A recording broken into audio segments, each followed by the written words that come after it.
The message came on a Tuesday. At first, no one believed it. Radio signals from beyond our solar system, clearly artificial, clearly intelligent. Within hours, every major government on Earth knew. Within days, the whole world knew.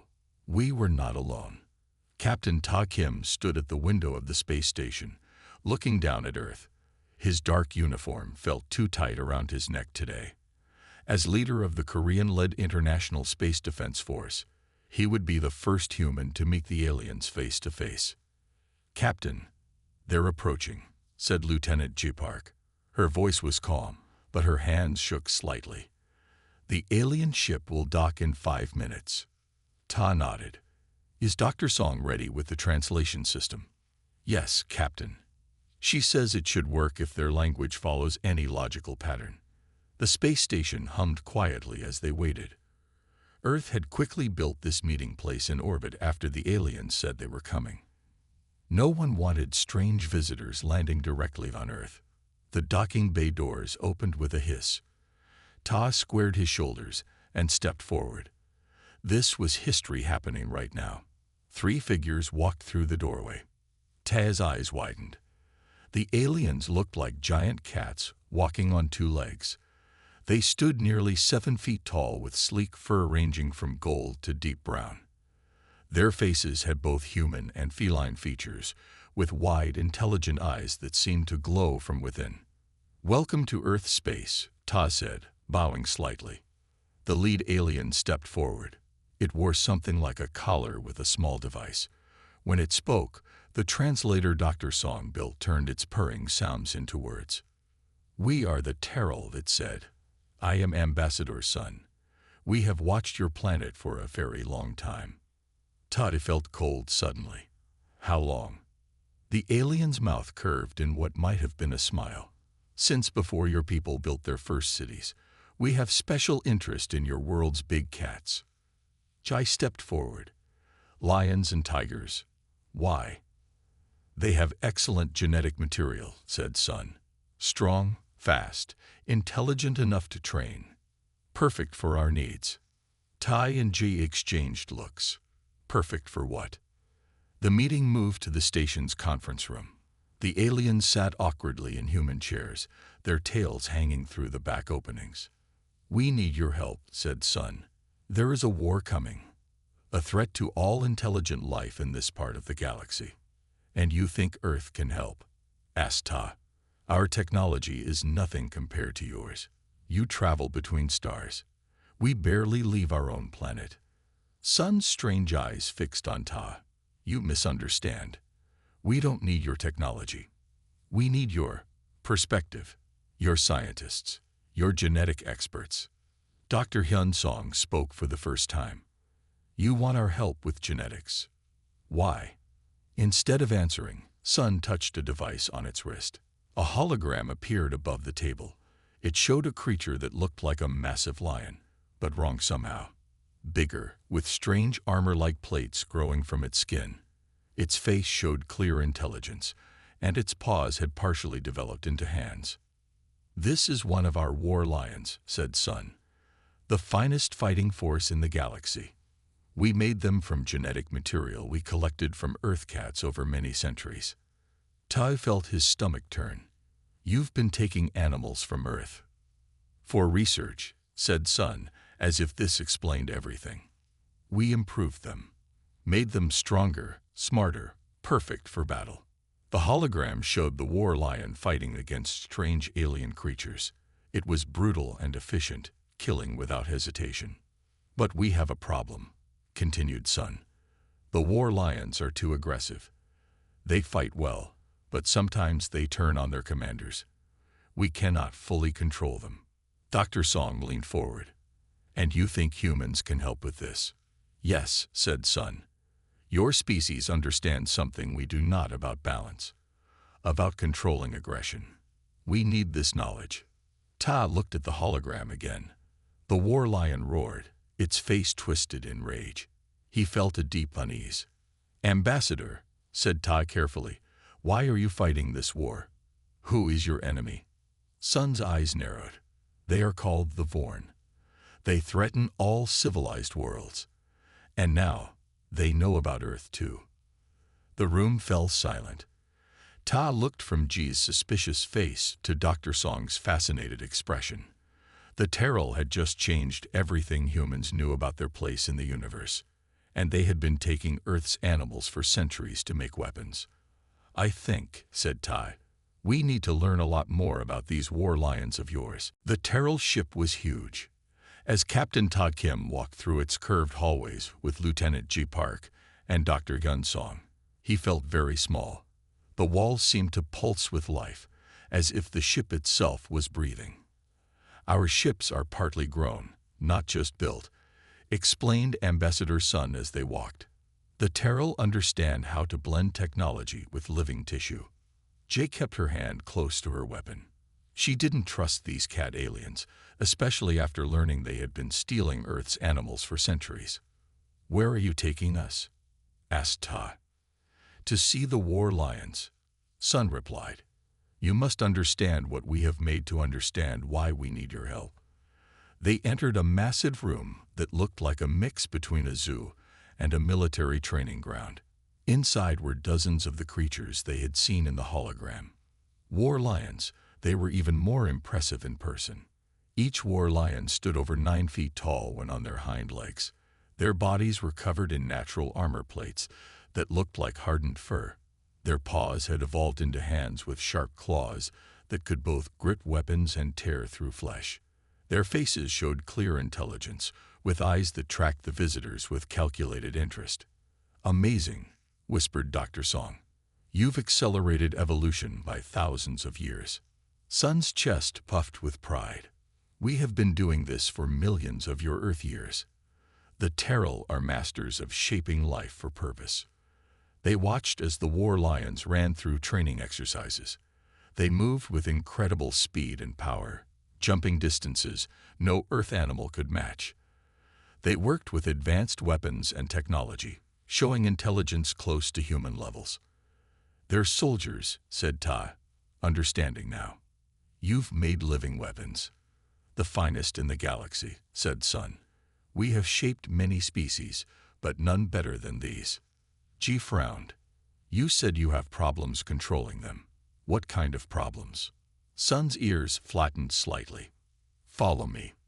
They were led to another section with heavily reinforced walls. Inside were war lions in isolation chambers. These ones looked different. Their fur was patchy, their eyes wild. One slammed itself against the clear wall when it saw them, roaring in rage. "Battle frenzy," explained Sun. "Sometimes they cannot stop fighting. They attack even their handlers. We lose nearly 30% this way after each major battle." Dr. Song moved closer to the glass, studying the frenzied war lion. "You've maximized aggression without building in proper control mechanisms." "We thought intelligence would be enough," said Sun, "but something is missing." While Sun was talking to Dr. Song, Ji slipped away from the group. Her instincts told her there was more to learn. She found a door left partly open and peered inside. What she saw made her blood run cold. Inside were other alien creatures, not just war lions. There were strange bird-like beings, reptilian creatures, and others Ji couldn't even describe. All were in cages. All showed signs of genetic manipulation. "You shouldn't be here," said a voice behind her. A different Terrell, shorter than Sun, stood watching her. "What is this place?" Ji asked. "Our specimen collection. From many worlds." Jay pointed to a small cage where something that looked almost like a human child huddled. "And that? Failed experiment. Not important." The Terrell moved to guide her away, but Jay stood firm. "How many worlds have you taken species from?" The Terrell's head tilted.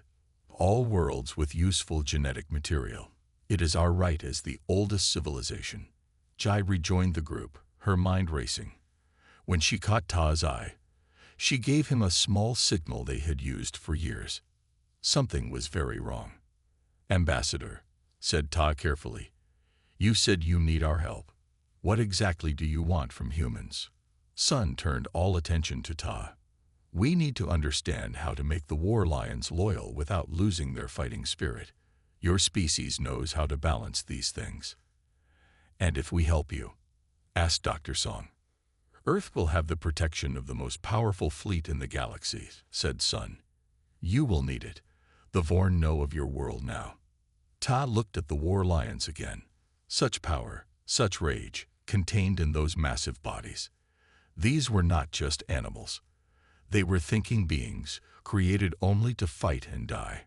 We will need time to consider your request, said Ta, and to learn more about these Vorn you fight. Sun nodded. Of course. But do not take too long, Captain Kim. War waits for no species. As they walked back to the docking bay, Ji whispered to Ta, Captain, they're not just creating soldiers. They're enslaving entire species. I think we're seeing only what they want us to see. Ta nodded slightly. I think you're right. And I think we need to be very careful about what kind of help we offer these Terrell. Back on the space station, Dr. Hyun Song bent over her microscope. The Terrell had given her samples of war lion DNA to study. For 3 days straight, she had barely slept or eaten. What she saw through her instruments amazed and troubled her. Captain, Lieutenant, you need to see this, she said when Tai and Ji entered her lab. On a large screen, she showed them the complex DNA structure of the war lions. The Terrell are incredible genetic engineers, she explained, pointing to parts of the display. They've taken lion DNA and changed it in ways we can barely understand. But they've made a big mistake. What kind of mistake? Asked Ta. Dr. Song highlighted sections of the genetic code. They focused everything on fighting ability. Strength, speed, rage, and intelligence to use weapons. But they removed or damaged the parts that control social bonding. Jai looked confused. Social bonding. The parts that make lions care about their pride members, explained Dr. Song. In nature, lions are social. They hunt together. They protect each other. The Terrell thought this would make them weaker soldiers, so they bred it out. Ta nodded slowly. So the war lions don't care about each other or their commanders. They just fight. Exactly. And when the fighting rage takes over, they have nothing to pull them back from it. Dr. Song stood up straight, excitement in her eyes. But I have an idea. She changed the display to show Earth lions in the wild. A mother lion was carefully watching over her cubs. What's the strongest force in nature? She asked. Not rage. Not even survival instinct. It's a mother protecting her young. Ji's eyes widened. You want to give the war lions maternal instincts. Not just that. I want to enhance what already exists in lion DNA. Make it stronger, make it central to their being. Dr. Song pointed to different parts of the genetic map. If we restore and enhance these sections, we could create lions just as strong as the war lions, but with deep protective instincts instead of mindless aggression. Ta looked doubtful. The Terrell want better fighters, not better mothers. That's where they're wrong, said Dr. Song firmly. The best fighters in human history weren't the most aggressive ones. They were the ones fighting for something they cared about, usually their families and homes. The 3 humans sat in silence for a moment, considering this idea. The Terrell won't like this, said Ji finally. They want weapons they can control. Maybe, said Ta, but they came to us for help. We should offer the help we think is best. The next day, they'd presented their idea to Ambassador Sun. The Terrell's reaction was immediate and negative. Mothers. Sun's ears flattened against his head. You want to turn our war lions into mothers. This is why we came to primitive humans for help. Dr. Song stood her ground. What makes you think mothers are weak? Have you ever seen what happens when you threaten a mother's cubs? Cubs are a weakness, argued Sun. Something the enemy can target. Or something worth fighting for, countered Dr. Song. Something that gives purpose beyond just killing. Sun made a dismissive gesture with his clawed hand. This is not the Terrell way. We need soldiers who will obey orders and fight without question. How's that working out for you? Asked Ji pointedly.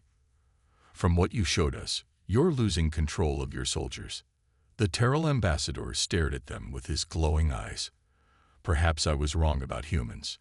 Perhaps you are too soft for the realities of galactic warfare.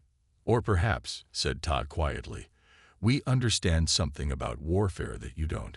Fighting isn't just about killing the enemy. It's about protecting what matters.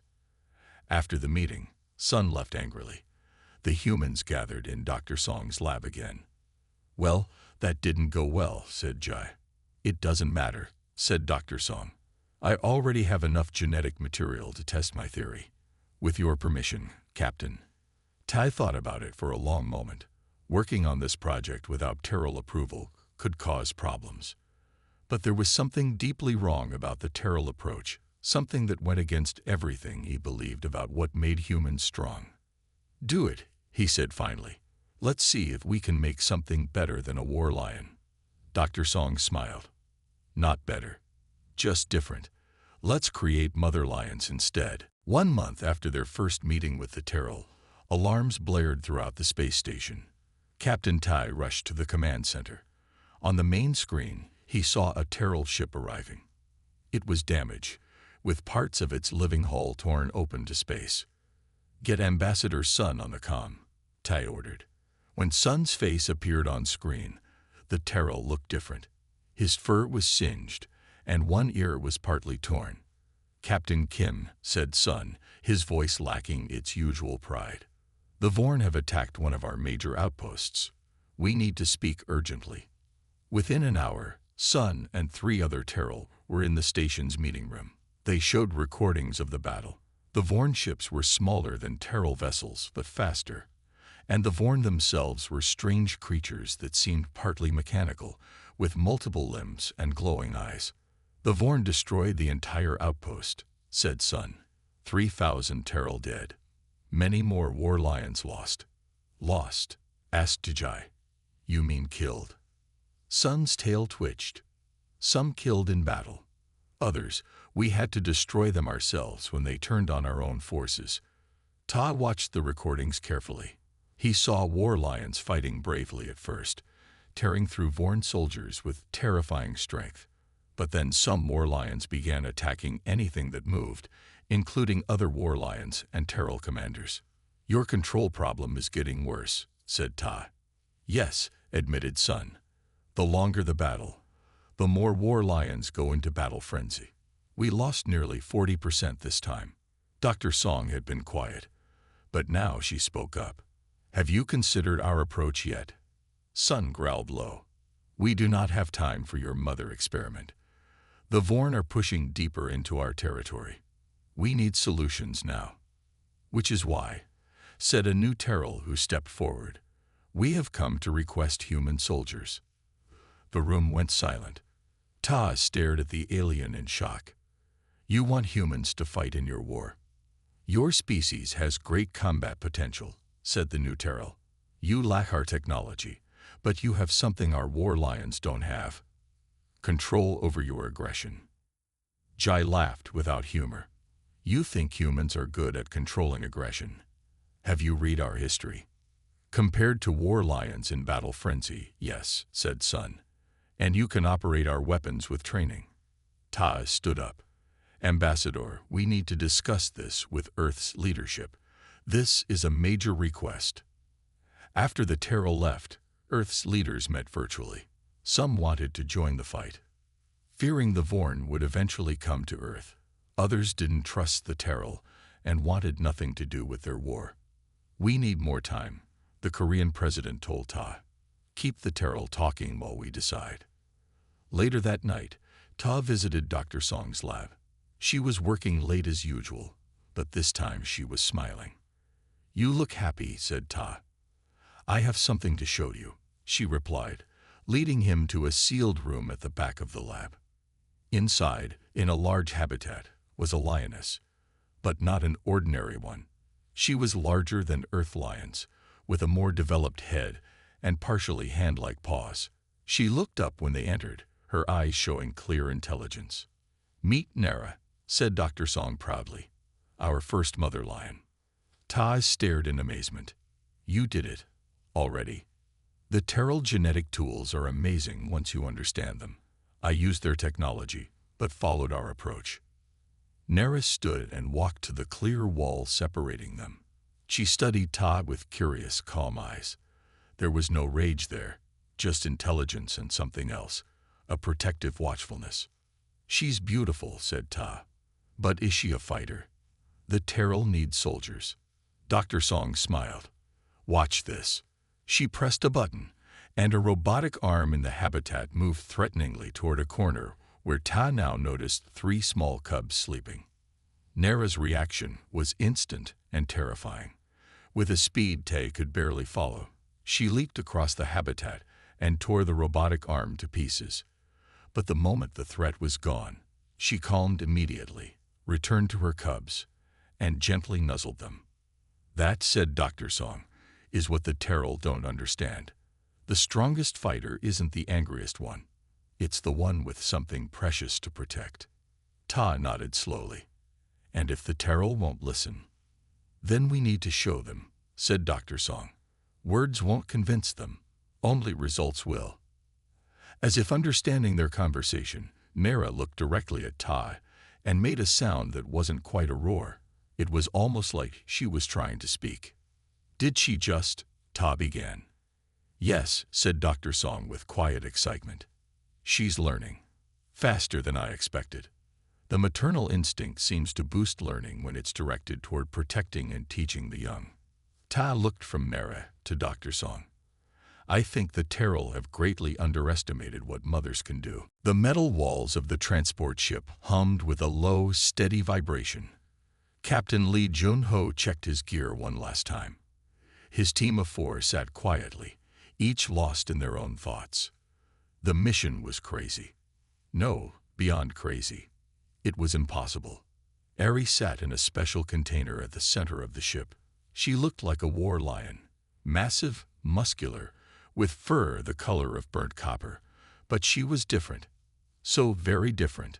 "Final approach," whispered Park Min-ki, the team's navigation specialist. His fingers danced over the holographic controls, guiding their ship toward the Krell-Terry breeding facility.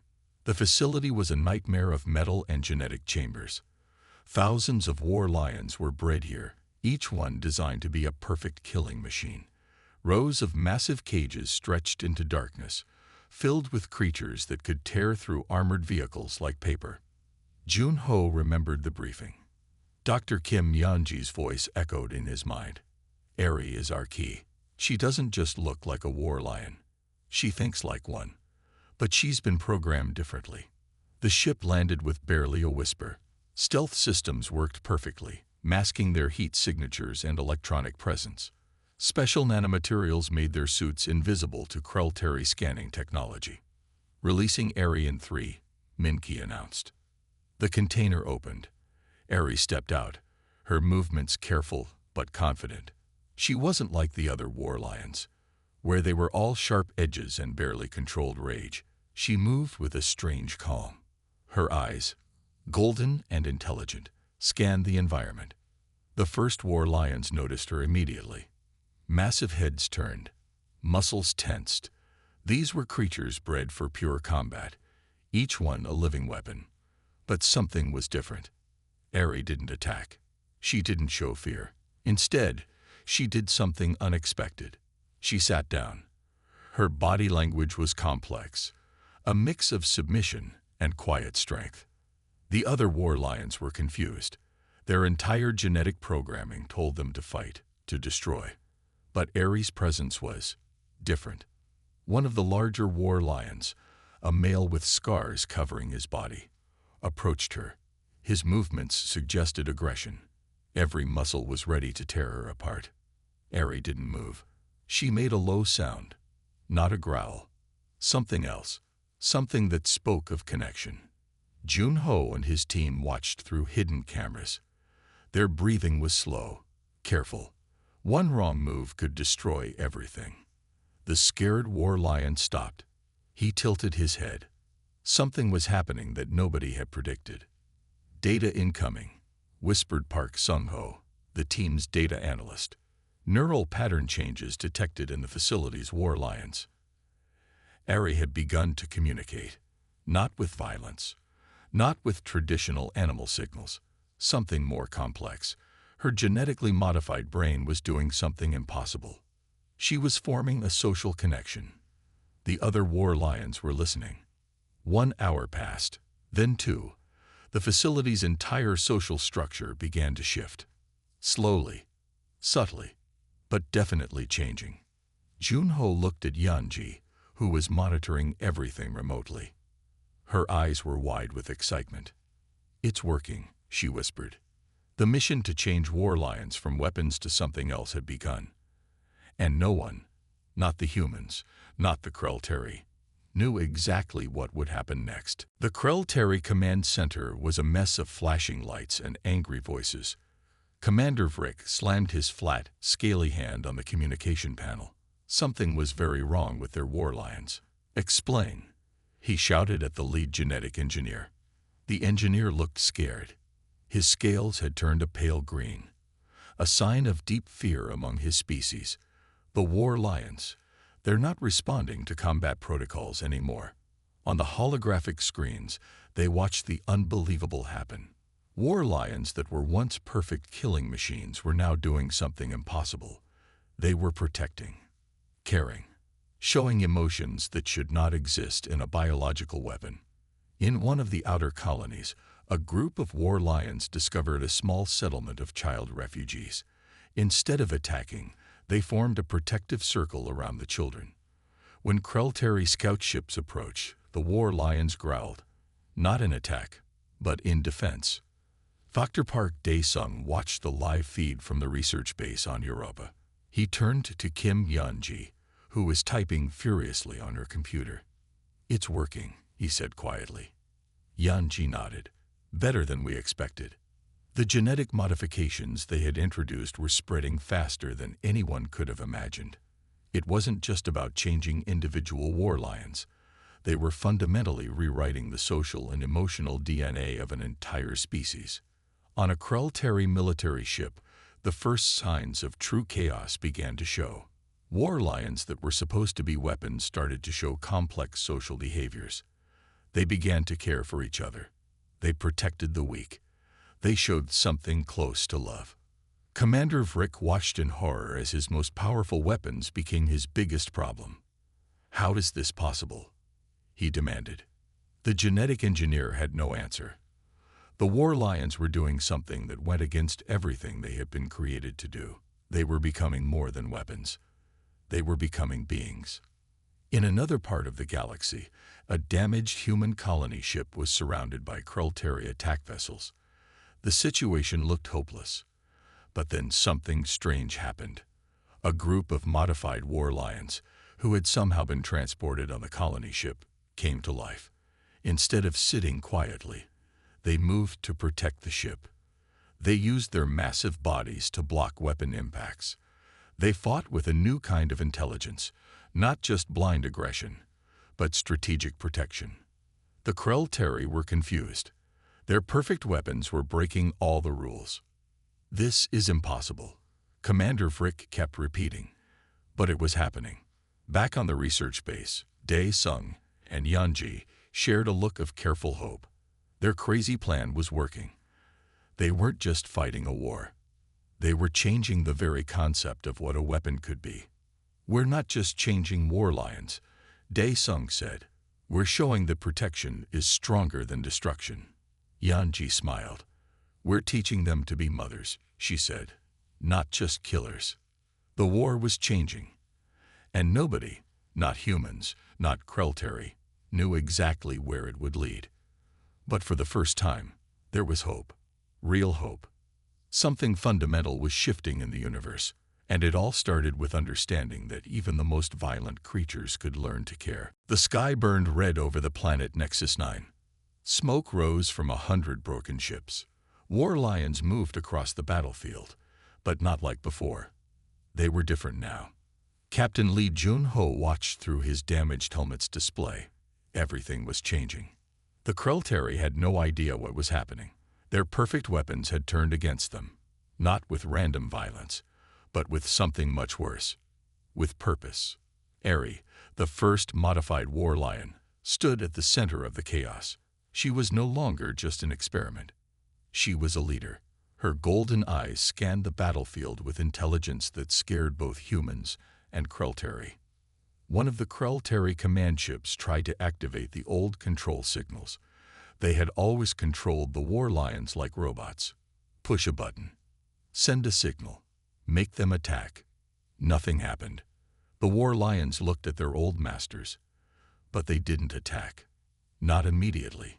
Instead, they did something unexpected. They protected. A group of war lions found a damaged Krellteri transport. Inside were young Krellteri, what humans might call children. The war lions formed a protective circle around them.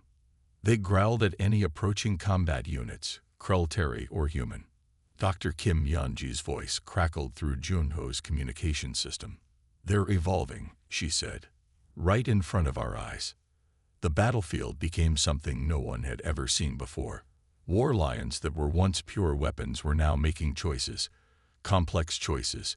They stopped fighting randomly. They protected the weak. They showed mercy. Commander Vrick of the Krellteri watched in total shock. His entire military strategy was falling apart. Weapons were not supposed to think. They were not supposed to care. But these war lions cared. On the ground, a human medical team was treating wounded soldiers. A group of war lions approached. The humans prepared to fight, but the war lions didn't attack. They helped. They moved wounded soldiers. They cleared paths. They protected the medical team. "What are they doing?" a young human soldier asked. Junho had no easy answer. "They're becoming something new," he said. The modification that Yeonji and Dae-sung had created was more than a genetic trick. It was a complete reimagining of what a living weapon could be. Some war lions turned against the Krellteri completely. They used their massive strength to destroy Krellteri weapon systems, but they did it with precision, with purpose, not with blind rage. Eri moved between groups. She was like a general, but not a war general, more like a protector. She made sure no unnecessary damage was done. She guided the other war lions. The Krellteri were losing control. Their most powerful weapons had become their biggest problem. "They're not just fighting," Yeonji said through the communication system. "They're choosing." By the end of the battle, something impossible had happened. The war lions had not just defeated the Krellteri. They had changed the entire meaning of what a weapon could be. They had become protectors. And nobody, not humans, not Krellteri, knew exactly what would happen next. 5 years after the Great Battle, the galaxy looked different. Eri stood on the observation deck of the peace station. Her fur had grown lighter with age, but her eyes remained sharp and golden. Around her, war lions and humans worked together, not as weapons, not as soldiers, but as partners. Dr. Park Dae-sung walked up beside her. He no longer looked like a researcher. His hands were softer now. He had become something between a diplomat and a teacher. "We did something impossible," he said to Eri. Eri made a low sound. It wasn't a growl. It was something between a purr and a conversation. The modified war lions had developed a language, not words exactly, but a complex system of sounds, body movements, and emotional signals that both humans and war lions could understand. The Krellteri were gone, not destroyed, but changed. Their entire society had been forced to look at themselves differently. They could no longer think of living beings as simple tools. On the peace station, young Krellteri children played with human children. War lion guardians watched over them. The scene would have been impossible just 5 years ago. Kim Yeonji entered the observation deck. She carried a data pad, but she wasn't looking at it. Her eyes were on Eri. "The last genetic report is ready," she said. "The changes are permanent." What they had done was more than a military trick. They had proven something important. Aggression could be changed. Weapons could learn to protect. Violence was not the only way. In the training halls below, human and war lion teams practiced together. They were learning to communicate, to understand each other, to work as one. Captain Lee Jun-ho walked past the training area. He was older now. His steps were slower, but his eyes were happy. He had seen something amazing happen. A young war lion approached a group of new recruits. Instead of showing teeth or looking scary, the war lion sat down. It showed its belly, a sign of trust. The human recruits looked confused at first. Then they understood. This was not about fighting anymore. This was about living together. Ari remembered the first days. The fear, the violence, the moment when everything could have gone wrong. But something else had happened. They had chosen a different path. We are not weapons, Ari would communicate to the younger war lions. We are protectors. The peace station was more than a place. It was a symbol. Humans and war lions had done something that seemed impossible. They had taken creatures designed to destroy and turned them into beings that protected. Dae-sung looked at Ari. She looked back at him. No words were needed. They had changed everything. Outside the observation deck, stars moved slowly. Planets turned. The galaxy continued its endless dance. But something was different now. Hope had become a living thing.